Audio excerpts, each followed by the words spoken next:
What's going on, everyone? Back again with another Subaru video.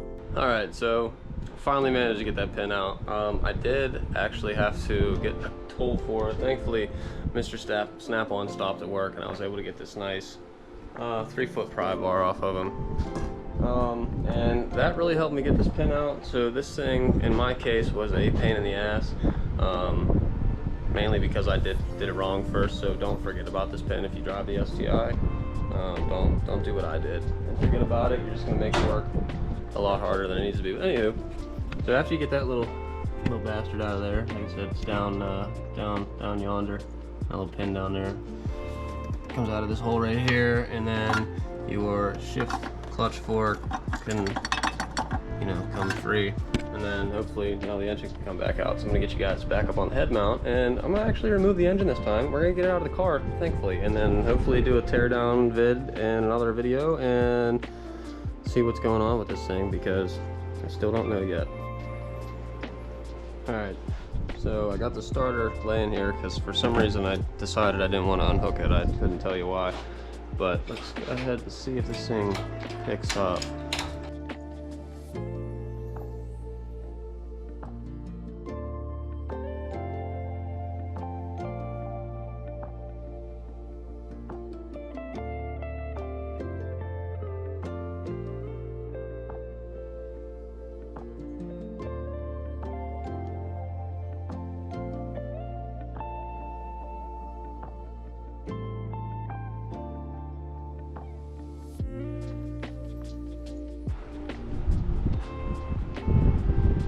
Don't know what to pry on is the problem.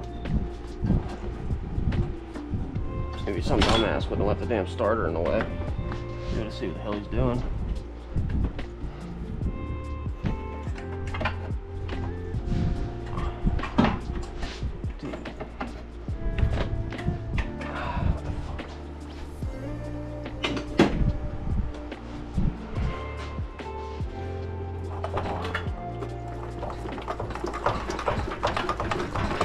There it is, look at that. Look at that. Just needed wiggled out.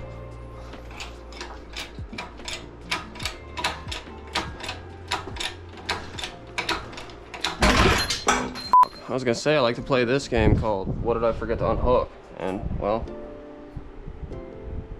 heater hoses. Dummy. I think that's it though. This looks like heater hoses. So while you guys weren't looking, I went ahead and pulled some stuff off of the engine just because, get the boring parts out of the way, just a bunch of teardown stuff. So, good thing the light just turned off, but whatever. So I got the TGVs and the fuel rails and the injectors out, and check out the nice polish job on these heads. Man, that is sweet. I believe these are Kurt Brown racing heads. They really do look sweet. I mean, I'll tell you. That thing breathes. Alright, so basically I gotta get the valve cover off. I gotta get these cam gears off. These are gonna be 8mm bolts. I don't recommend trying to even bother with the Phillips head. It's probably not gonna work. And then these are 10mm Allen heads. Get those bad joints off. And then be able to pull this head. This is cylinder 1, 2, 3, 4. This is the one I'm worried about right here. Alright, let's get her done.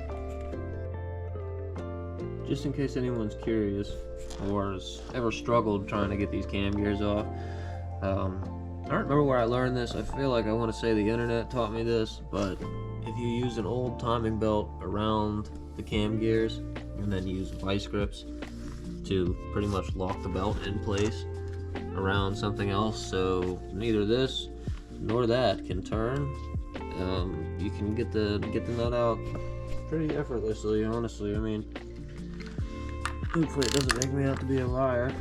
I am using one hand, and that one hand is my left hand.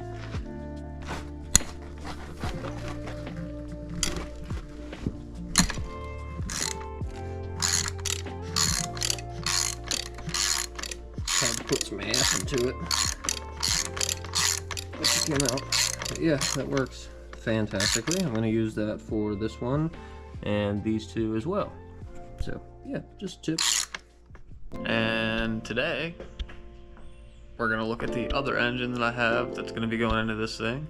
I did end up getting the heads off of this engine over here, and I didn't really see any issues with it, so I'm not really sure what happened, but I don't care. It was a good excuse to make more power. So yeah, don't mind. I know they're on the floor. They're gonna be going to the machine shop, so don't yell at me. But this is the other engine that I have built.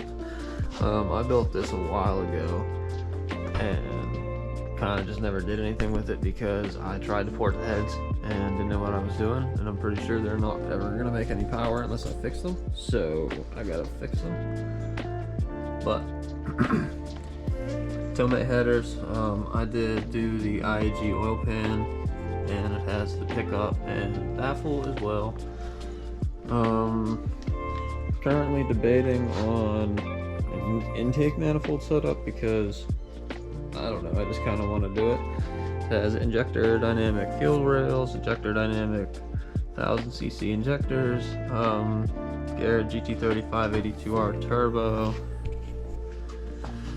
It's, oh, I forget, I think it's a Perrin up pipe, and then a tile 44mm wastegate. The heads do have springs and retainers. The bottom end, which I'm going to be using, has mainly H-Tough rods, CP Cirillo pistons, new King bearings,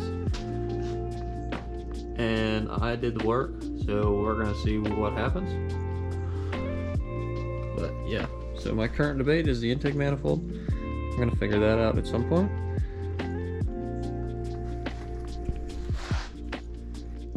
So, first thing we need to do is get the harness off.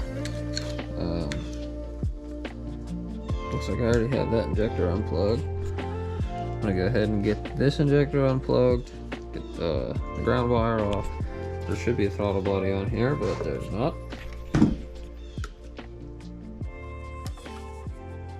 That goes to nowhere.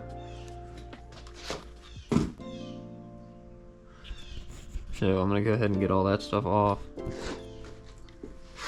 and lay the harness out, and then I'm gonna get the manifold off. TGV deletes are coming off, and then we'll go from there. Alright, so I got the intake manifold off, and most of the wiring is off and out of the way. Really easy process. You only have, what, there's six 10mm bolts on each side, and I had two 12s for the ground, you know, and then you just gotta feed the wiring harness down through there. So that was pretty simple, self-explanatory. My fuel rail setup, my fuel system setup, I gotta get all of this stuff off of here, and after that I can go ahead and get the TGV deletes off. Valve covers need to come off, but before I take the valve covers off, I gotta get, this is what I was trying to show you guys earlier, and then I had to break out the puller, and then I ended the video. But that right there, you just wiggle that damn thing off there. Alright, and then for the timing belt cover, there's a bunch of 10mm bolts that run around. Get all them damn things out of there, and yeah, after you get those off, same process as before. You got these 3 8mm bolts on both intake cam gears for this specific model engine, and then 10mm bolts. Oh man, that thing's pretty well ruined. I don't even know why I would have put that back in there. Hopefully I can get that out. Shame on me. Why would I do that? What the hell's wrong with me? Don't do that. Don't be like me. I can't even believe I did that. Alright, so yeah, go ahead and get all this stuff off of there, and I'll be right back.